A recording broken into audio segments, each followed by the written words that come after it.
Bismillahirrahmanirrahim. Assalamualaikum warahmatullahi wabarakatuh. Alhamdulillahi rabbil alamin.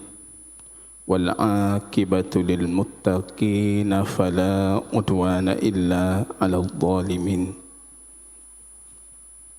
Asyhadu an la ilaha illallah wahdahu rabbi la syarika lahu wa asyhadu anna Muhammadan abduhu wa rasuluhu safiyyuhu min khalqihi wa khaliluhu.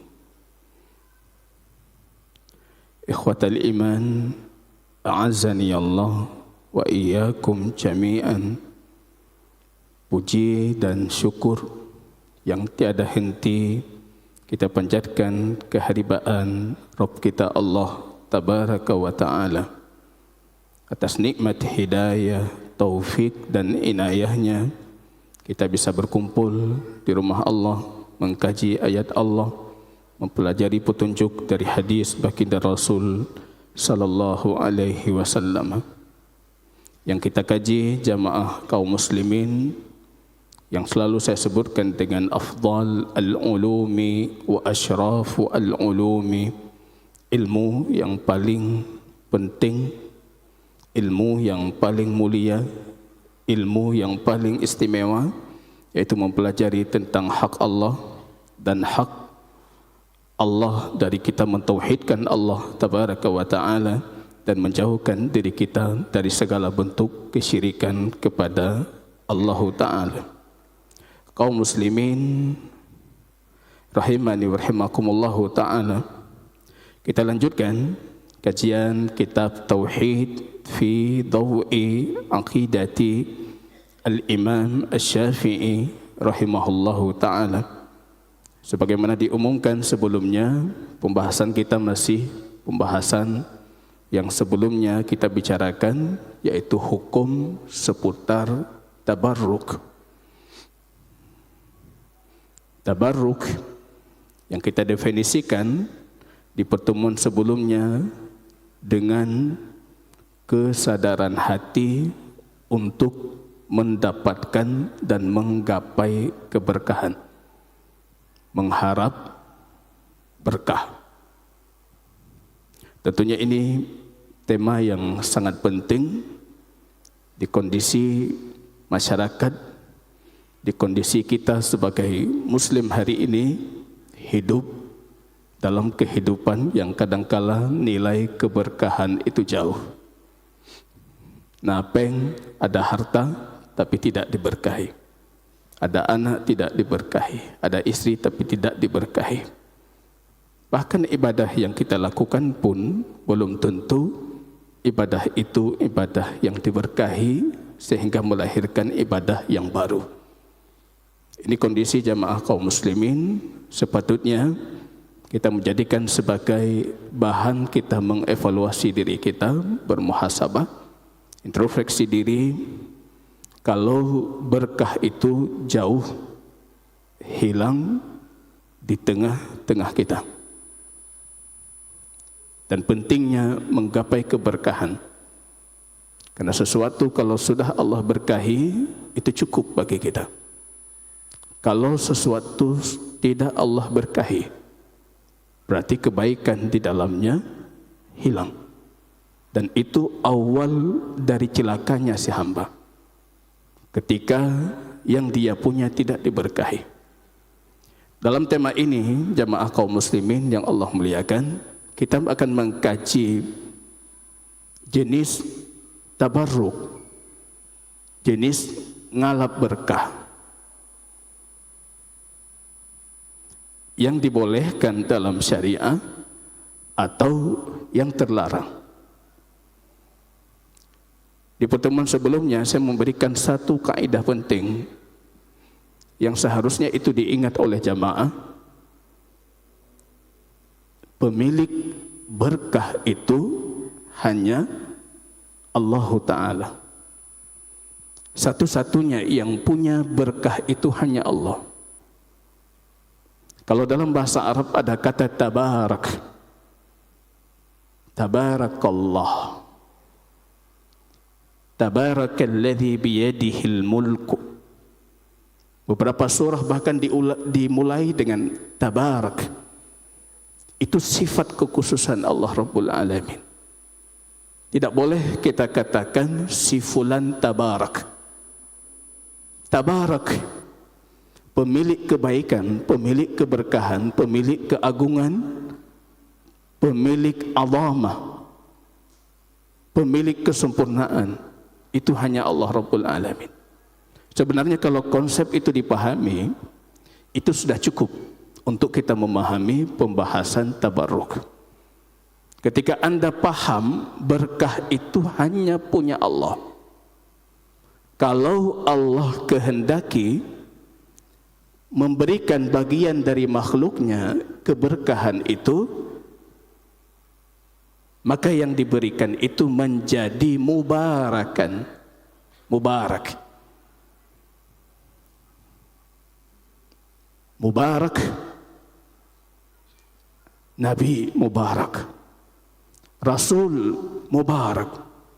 Isa mengatakan tentang dirinya, wa ja'alani mubarakan aynama kuntu.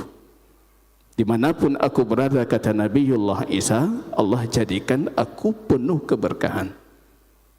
Berkahnya bukan dari zatnya, tapi berkahnya dari Allah Rabbul Alamin yang menjadikan Isa berkah. Baginda Rasul, semua sisi Rasulullah berkah.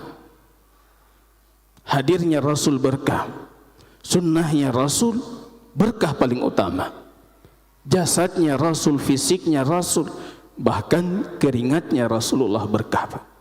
Rambutnya Rasulullah berkah. Air wuduknya Rasulullah berkah, air minumnya Rasulullah berkah. Semua yang berkaitan dengan Rasulullah berkah. Para sahabat ridwanullahu ta'ala alaihim, kalau Rasul berwuduk, mereka seolah-olah berperang hanya untuk mendapatkan sisa wuduknya Rasulullah. Itu tabarruk yang masyru', boleh dalam agama. Tidak menyelisihi nilai tauhid. Ada tempat yang Allah berkahi, Masjidil Haram, Masjidil Aqsa, Masjid Nabawi, berkah. Tursina, tempat Nabiullah Musa menerima wahyunya, berkah. Dari mana kita ketahui itu diberkahi? Karena Allah pemilik keberkahan itu mengatakannya, Pak. Itu poin pentingnya, Pak. Menyahana kepegah oleh Allah, berarti saya tidak tahu mana yang diberkahi, mana yang tidak diberkahi. Ada keberkahan maknawi, itu tabaruk yang disyariatkan. Abstrak sifatnya. Kita hadir majelis ilmu, diberkahi. Berteman dengan orang saleh, diberkahi. Menuntut ilmu, diberkahi. Kadang-kala keberkahan itu duniawi ataupun keberkahan ukhrawi, atau dua-duanya kita dapatkan. Terutama majelis ilmu yang disebutkan oleh para ulama, itu afdal barakat dunyawiyan wa ukhrawiyan, baik dari sisi duniawi atau ukhrawi. Banyak sekali kebaikan.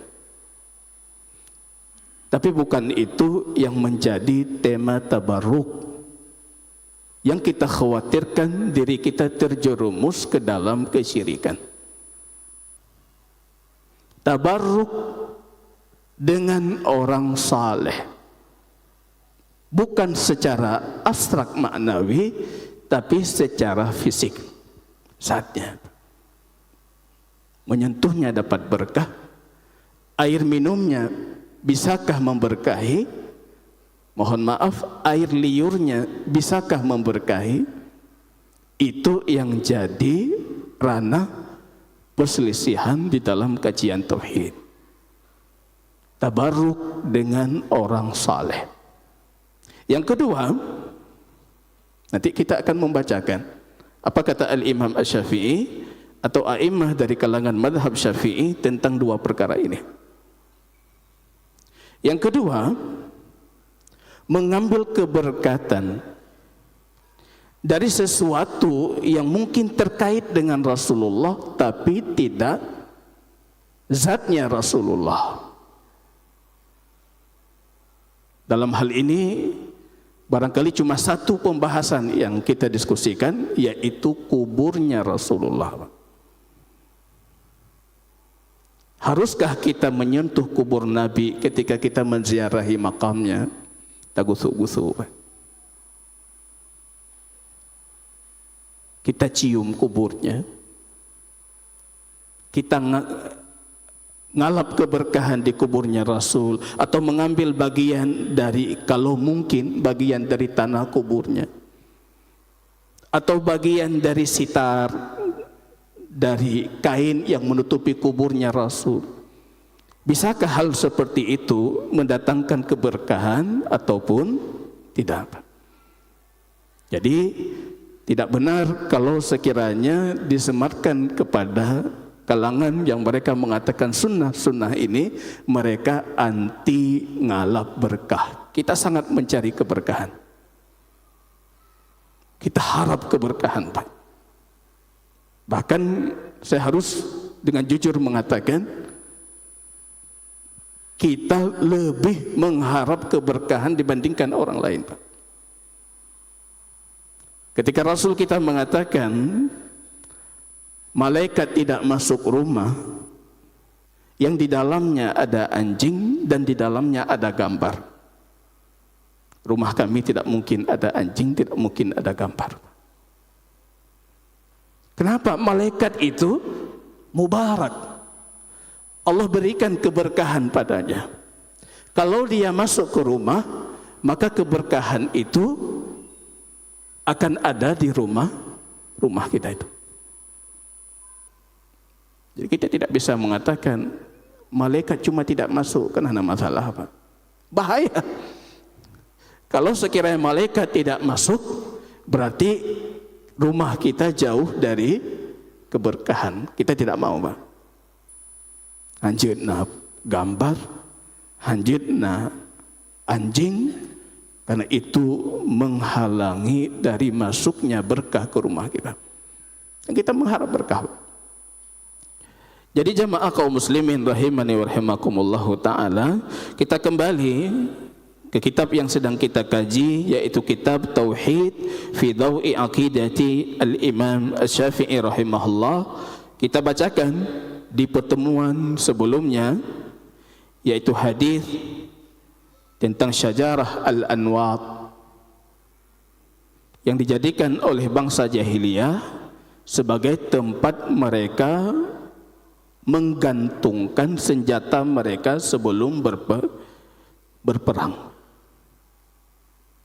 Ketika para sahabat Rasul sallallahu alaihi wasallam melihat satu pohon yang besar dan mereka hadisu ahdin bi kufrin, baru masuk Islam, belum memahami tauhid, belum memahami syirik, mereka minta kepada Rasulullah, ya Rasulullah, kenapa kita tidak menjadikan pohon yang besar itu dan kita gantungkan senjata kita seperti mereka itu? Baginda Rasul sallallahu alaihi wasallam mengatakan, demi zat yang jiwaku ada di tangannya, Allahu Akbar, maha besar Allah. Itu tradisi umat sebelum kalian. Yang kalian katakan itu persis seperti yang dikatakan oleh Banu Israel kepada Musa alaihissalam. Ij'al lana ilahan kama lahum aliha. Wahai Musa, jadikan untuk kami Tuhan berhala seperti kaum itu juga punya Tuhan, Pak. Kamu benasi Tuhan. Sama. Bangsa jahiliyah punya pohon, mereka gantung senjata, kalian minta juga. Yang menariknya jamaah kaum muslimin, yang diminta oleh sahabat Rasul itu cuma tempat menggantung senjata. Tempatnya. Tapi baginda Rasul ketika menjawab,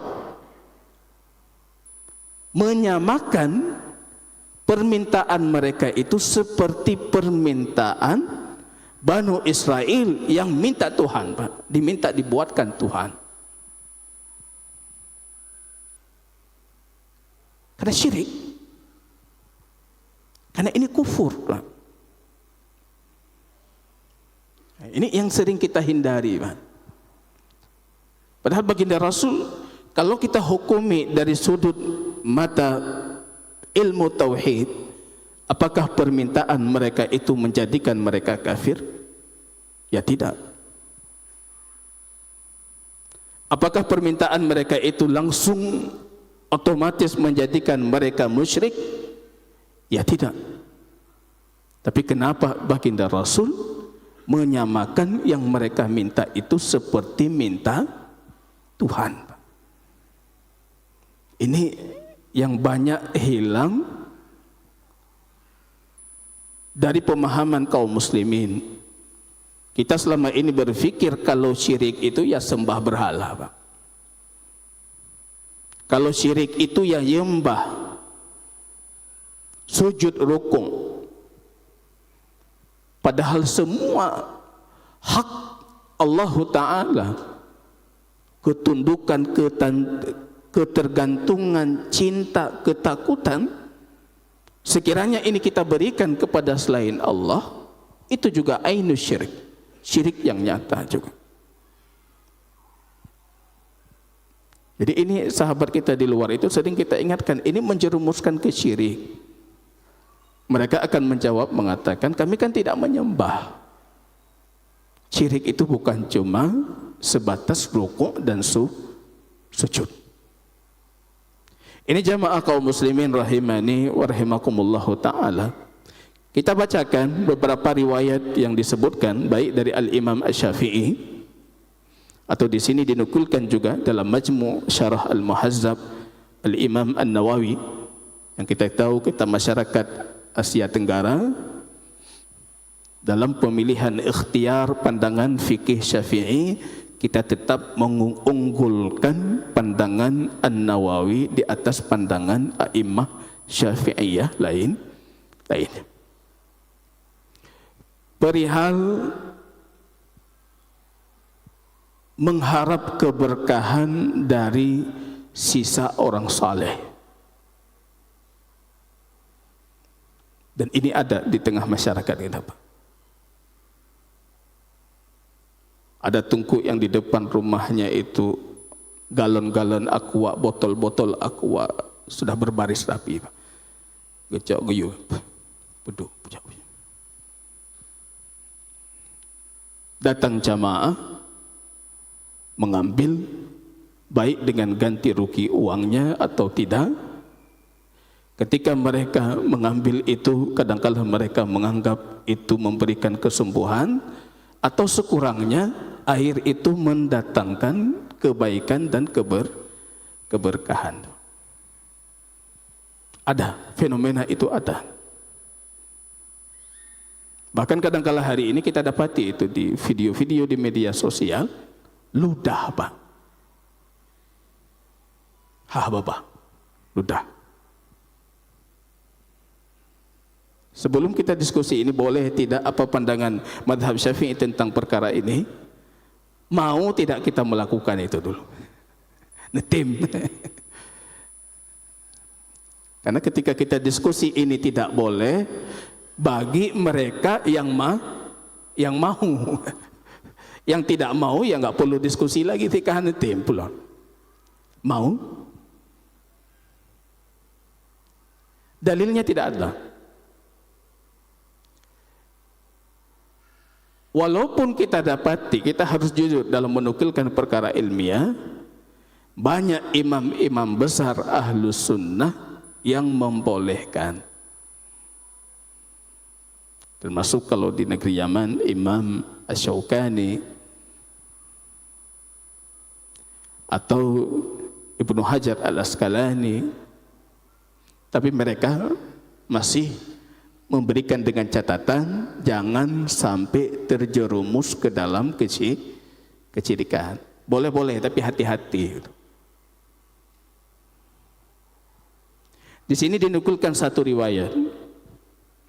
Dzakara Al-Baihaqi, Imam Al-Baihaqi Asy-Syafi'i menukilkan bahwa anna Syafi'i, Imam Asy-Syafi'i rahimahullah, balaghahu anna bi Andalusa kummatan li Malikin, yakni Qalansuwah. Ketika Imam Asy-Syafi'i rahimahullah mendapatkan kabar kalau di negeri Andalusia itu ada pecinya Imam Malik. Kita tahu Afrika Utara, Andalusia dulu itu madhabnya Maliki, Pak. Bagi mereka Imam Malik itu nomor satu. Ada pecinya Imam Malik. Masyarakat Andalusia kalau mereka meminta hujan, mereka mengeluarkan peci Imam Malik, menghadirkan peci sembari mereka meminta istisqa, turunnya hujan. Kabar itu didengar oleh Al-Imam Asy-Syafi'i. Beliau mengatakan karihtu an af'ala dzalika, dan aku membenci untuk melakukan itu. Di luar banyak yang memahami membenci sebatas makruh. Tidak pernah kita dapati para ulama salafus saleh mutaqaddimin itu kalau berbicara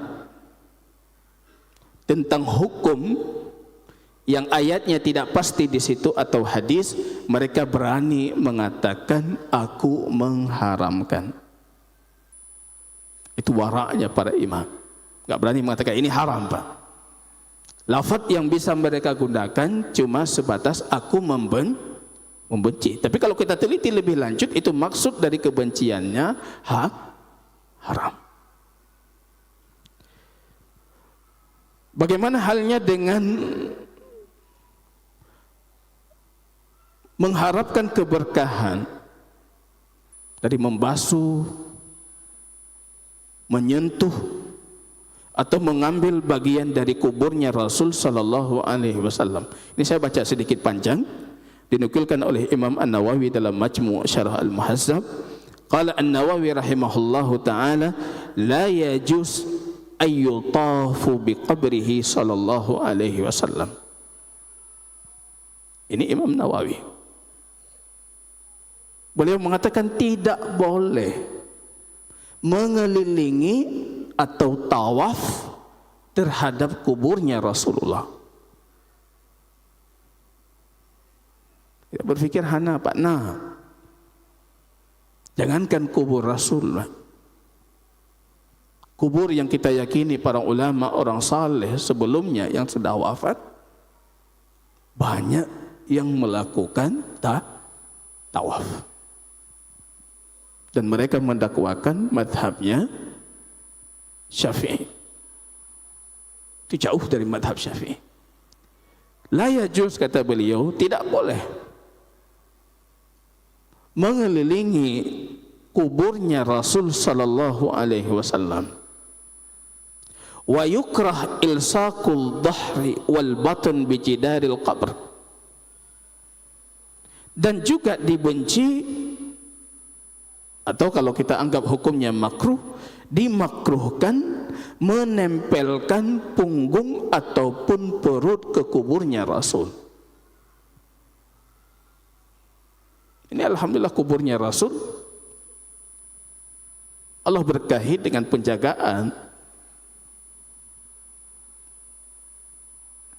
Kita hari ini jangankan menyentuh, mendekati saja dijaga, Pak. Trip tadang bacut itulah ada juga. Gak bisa lama-lama.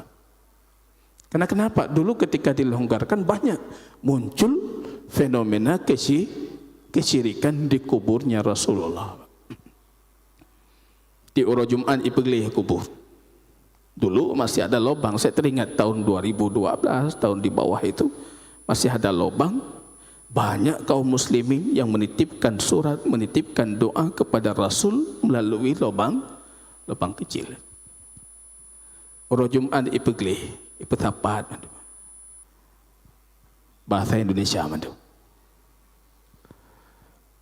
Berdoa kepada Rasul dan menunjukkan doanya memang ditunjuk Rasulullah. Coba Anda bayangkan kalau kubur Rasul tidak terjaga dari perihal seperti ini, Pak. Abih tanah kubur Rasulullah. Abih. Tawafnya, sujud, rukunya. Yang seharusnya itu hanya diberikan kepada Allah Rabbul Alamin.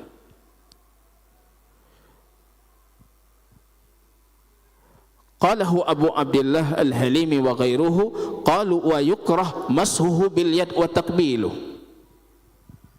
Bahkan kata Imam An-Nawawi, dimakruhkan juga menyentuh kuburnya dengan tangan.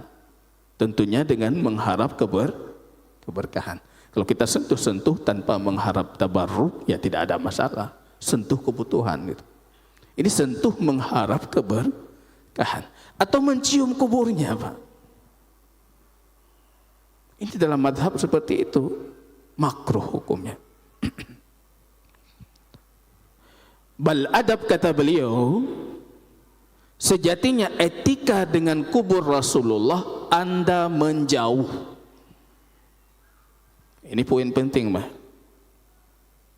Banyak jamaah kita yang marah ke polisinya gara-gara awaknya, Mbak. Karena diminta untuk menjauh. Padahal adab kata An-Nawawi dengan kuburnya Rasul Anda menjauh. Kenapa adabnya menjauh? Sebagaimana ketika beliau hidup, kita juga menjauh, nggak boleh mensasak ke Rasulullah. Menjauh penghormatan untuk Rasulullah. Ayyab'uda minhu kama yab'uda minhu law hadarahu fi hayatihi. Dia seharusnya menjauh dari kuburnya sebagaimana dia menjauh dari dirinya baginda Rasul ketika beliau masih hidup sallallahu alaihi wasallam. Hadza huwa as-shawabul ladzi qalahu al-ulama'u wa atbaqu alaihi wa la yuqtarru bi mukhalafati katsirin minal awam. Ini yang benar kata An-Nawawi, dan ini yang disepakati oleh para ulama. Anda tidak perlu membanggakan diri Anda kalau menyelisih ini, karena banyak orang awam yang melakukan. Ini pernyataan An-Nawawi. Yang melakukan itu bukan orang berilmu, Pak. Sebenarnya itu bisa jadi standar dari An-Nawawi. Ketika Anda ingin menentukan dia itu berilmu atau tidak, yang masih melakukan perkara seperti itu bukan orang berilmu. Itu perilaku orang awam.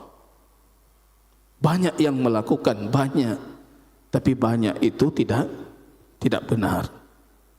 Minal awam wa fi'luhum dzalik. Beliau mengunci pembahasan ini mengatakan fa innal iqtida wal amala innama yakunu bil ahadits as-sahihah wa aqwalil ulama wa la yultafatu ila muhdatsatil awam. Karena intinya kata beliau, perkara ini hanya ditentukan oleh hadis-hadis yang sahih dan pernyataan para ulama. Tidak perlu Anda menoleh kepada kebid'ahan yang dilakukan oleh orang awam. Bukan karena banyak yang melakukan boleh. Ini perkara agama. Kalau kita merujuk ke intinya, itu milik Allah, berkah. Kalau Allah tetapkan berkah, maka dia diberkahi. Kita mencari keberkahan itu. Tapi ketika kita tidak tahu apakah perkara itu mendekatkan kita dengan Allah, atau mentauhidkan Allah, atau mensyirikkan Allah, dalam kondisi keraguan itu, tinggalkan perkara itu. Itu bentuk implementasi terhadap hadis yang kita baca tadi, Syajaratu Anwar. Mereka bertanya kepada Rasul, boleh kami gantung ya Rasulullah? Mereka dalam kondisi tidak tahu ini bisa mendatangkan keberkahan atau tidak. Sejatinya dalam kondisi keraguan itu tinggalkan, Pak.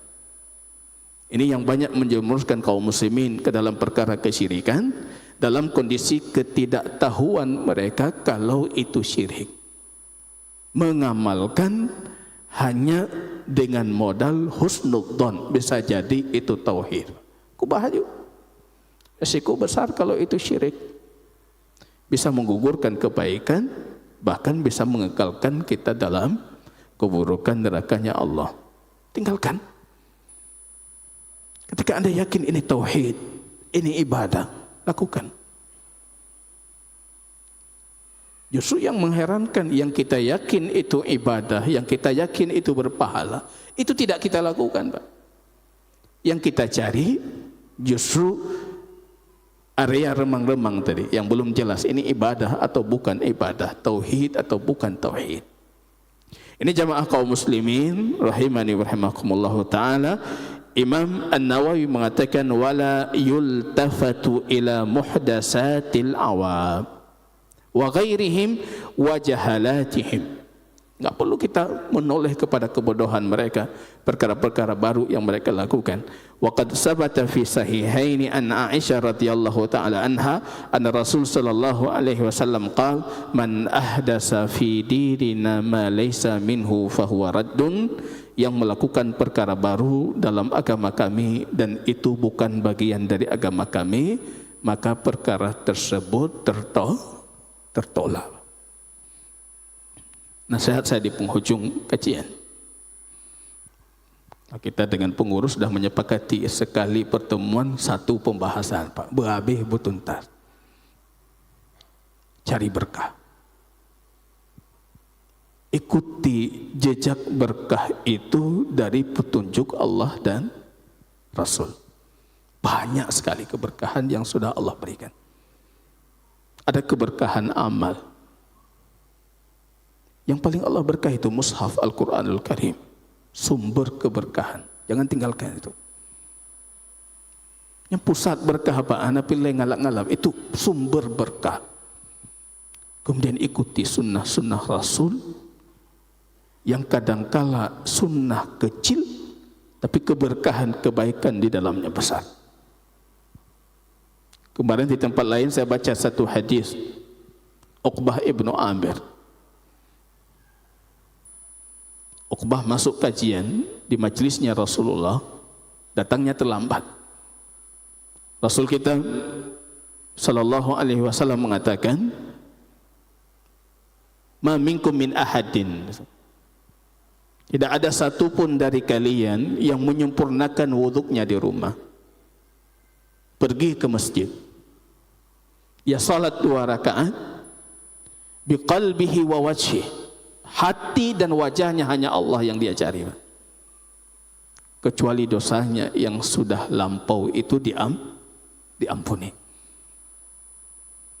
Uqbah mendengar itu mengatakan, wallahi hadzal azim. Ini agung sekali hadisnya. Rupanya di belakang dia mendengar suara yang sebelum kamu datang lebih agung. Lebih hayu lah.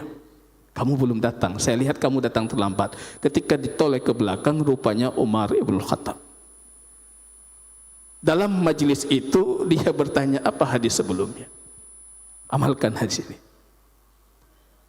Tidak ada satupun dari kalian, kata Rasul, yang berwuduk dan dia sempurnakan wuduk. Kemudian dia mengatakan, asyhadu an la ilaha illallah wa asyhadu anna Muhammadar Rasulullah. Kecuali Allah akan mengatakan kepadanya di hari kiamat, masuklah kamu ke syurganya Allah yang 8 pintu ini dari pintu manapun yang kamu mau. Wuduk, sempurnakan wuduk. Asyhadu an la ilaha illallah. Asyhadu anna Muhammadar Rasulullah. Hari kiamat Allah mengatakan kamu masuk surga dari pintu manapun yang kamu mau dari 8 pintu ini. Berkah, Pak. Berkah. banyak keberkahan itu dari petunjuk Rasul sallallahu alaihi wasallam. Jazakumullahu khairan katsira. Subhanakallahumma bihamdika asyhadu an la ilaha illa anta astaghfiruka wa atubu ilaik. Assalamualaikum warahmatullahi wabarakatuh.